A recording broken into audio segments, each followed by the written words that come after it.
Hi friends, welcome back to our channel. ఇవాల్టి వీడియోలో మనం గోధుమ పిండితో దోశ ఎలా చేసుకోవాలో చూద్దాం. నార్మల్ దోశతో పోల్చుకుంటే ఈ దోశ అయితే చాలా క్విక్ గా అయిపోతుంది, అలాగే టేస్ట్ గా కూడా ఉంటుంది, హెల్త్ కూడా చాలా మంచిది. సడన్ గా ఎవరైనా రిలేటివ్స్ వచ్చినప్పుడు ఏం బ్రేక్ఫాస్ట్ చేయాలో తెలియనప్పుడు అయితే ఒకసారి అయితే ఈ రెసిపీ అయితే ట్రై చేయండి. జస్ట్ ఒక 10 మినిట్స్ లో అయితే అయిపోతుంది. బియ్యం పప్పులు నానబెట్టి కడిగి మిక్సీకేసి లేకుంటే గ్రైండర్ కేసి చేసే అంత వర్క్ అయితే ఉండదు. చట్నీ కూడా అవసరం లేదు. చాలా క్విక్ గా అండ్ తక్కువ ఇంగ్రీడియంట్స్ తో అయితే ఈ రెసిపీని ప్రిపేర్ చేసుకోవచ్చు. ఈ గోధుమ పిండి దోశ ఎలా ప్రిపేర్ చేసుకోవాలో చూసేద్దాం. ముందుగా అయితే ఒక బౌల్ తీసుకొని అందులో మీకు కావాల్సినంత గోధుమ పిండిని అయితే వేసుకోండి. తర్వాత అయితే అందులో కొంచెం లైట్ గా చిటికెడు సాల్ట్ వేసుకొని ఇప్పుడైతే మీ స్వీట్ కు తగినంత బెల్లం వేసుకోండి. ఇప్పుడైతే మనం దోశ పిండికి బ్యాటర్ ప్రిపేర్ చేసుకుంటాం కదా, అలా వాటర్ పోసుకొని అయితే సేమ్ అలాగైతే ప్రిపేర్ చేసుకోండి. మీకు కావాలంటే ఇందులో బెల్లం పౌడర్ కానీ లేకుంటే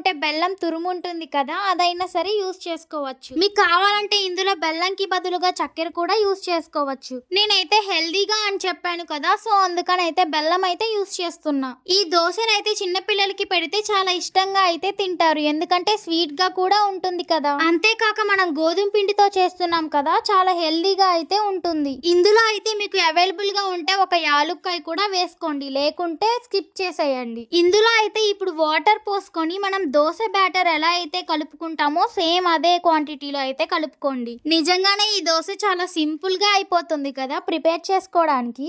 మీరు కూడా తప్పకుండా అయితే ఈ రెసిపీని ట్రై చేసి ఎలా వచ్చిందో నాకైతే కామెంట్ చేయండి. అవును, ఈ వీడియోకి ఒక లైక్ చేసి నా ఛానల్ ని సబ్స్క్రైబ్ చేసుకున్నారా? చేయలేదా? అయితే ఇప్పుడే లైక్ చేసేసి సబ్స్క్రైబ్ చేసుకోండి. మన ఛానల్లో ఇంకా చాలా మంచి మంచి కుకింగ్ వీడియోస్ అలాగే డిజైనింగ్ వీడియోస్ ఇలాంటివి అయితే చాలా ఉన్నాయి. మన ఛానల్లో అయితే ఇంకా కొత్త కొత్త రెసిపీస్ కూడా ఉన్నాయి. అప్పడం బజ్జీ అలాగే నారింజకాయ పులిహోర ఇలాంటివి అయితే ఉన్నాయి. తప్పకుండా ఆ వీడియోస్ ని కూడా వాచ్ చేయండి. ముందుగా అయితే మా ఛానల్ ని సబ్స్క్రైబ్ చేసుకోండి. కొంచెం మా ఛానల్ కూడా సపోర్ట్ చేయండి. ఫ్యూచర్ లో ఇంకా మంచి మంచి వీడియోస్ ఎన్నో పెడతాం. సరే, మరి మా ఛానల్ కి సపోర్ట్ చేస్తారు కదా. చూడండి, ఈ విధంగా దోశ పిండి బ్యాటర్ లాగా అయితే కలుపుకోండి. ఇప్పుడైతే ఈ బ్యాటర్ ని 5 to 10 మినిట్స్ అయితే పక్కన పెట్టేసుకోండి. ఎందుకంటే మనం బెల్లం వేసుకున్నాం కదా, అది కొంచెం కరిగేదనో స్వీట్నెస్ అనేది మొత్తం స్ప్రెడ్ అవుతుంది. 10 మినిట్స్ తర్వాత ఒక దోశ ప్యాన్ పెట్టుకొని హీట్ అయిన తర్వాత అయితే ఈ పిండిని ఇలాగైతే వేసుకోండి దోశలాగా. మరి దోశలాగా పల్చగా అయితే వేసుకోకుండా కొంచెం మందంగా అయితే వేసుకోండి,